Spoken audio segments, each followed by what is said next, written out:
একবার সুলাইমান আলাইহিস সালাতু ওয়াস সালাম তিনি তার সকল স্ত্রীদের সাথে থাকার জন্য একই রাত্রি থাকার জন্য ইচ্ছা করলেন।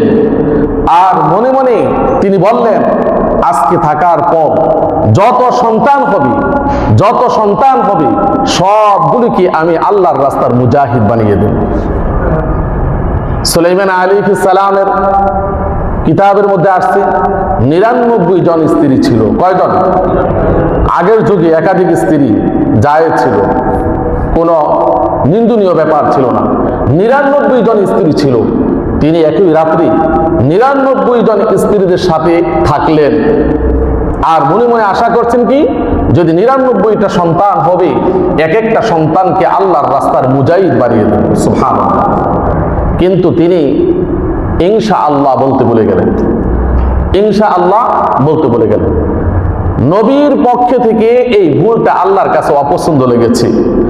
ফলে সুলাইমান আলাইহিস সালাম 99 জন স্ত্রীর সাথে সহবাস করেছেন ঠিক, শুধুমাত্র একজনের কনসেপ্ট হয়েছে আর বাকিগুলি নিষ্ফল হয়ে গেছে।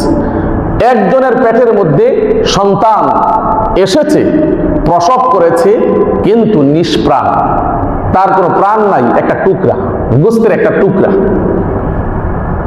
সুলাইমান আলাইহিস সালাতু ওয়াস সালাম সিংহাসনের মধ্যে বসে আছেন।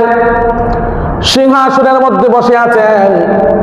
তিনি যখন জানতে পারলেন তার সন্তান প্রসব হয়েছে, তখন খাদেম সেই সন্তানটাকে একটা কাপড়ের টুকরার মধ্যে করে নিয়ে সুলাইমান আলাইহিস সালাতু ওয়াস সালামের সিংহাসনের মধ্যে রেখে দিলেন।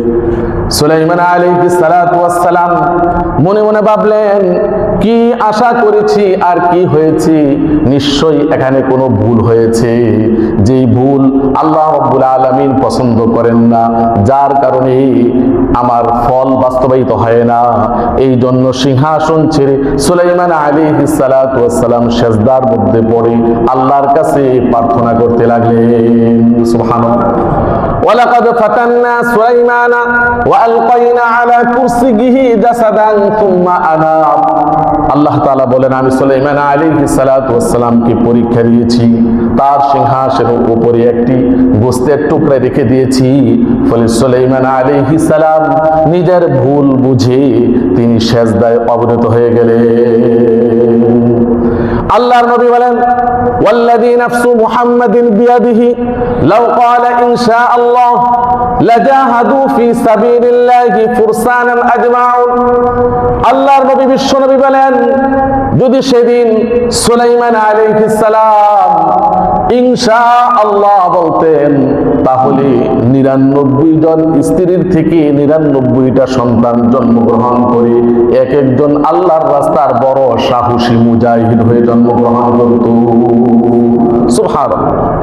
ইনশাআল্লাহ না বলার কারণে আল্লাহ তাআলা সুলাইমান আলাইহিস সালামের সেই আশাকে নিষ্ফল করে দিয়েছে। এই জন্য ইনশাআল্লাহর অনেক ফজিলত আছে, বরকত আছে, উপকারিতা আছে। ভবিষ্যতের কাজের যখন কোনো পরিকল্পনা মুখের মাধ্যমে ব্যক্ত করব, তখন কি বলবো? ইনশাআল্লাহ বলে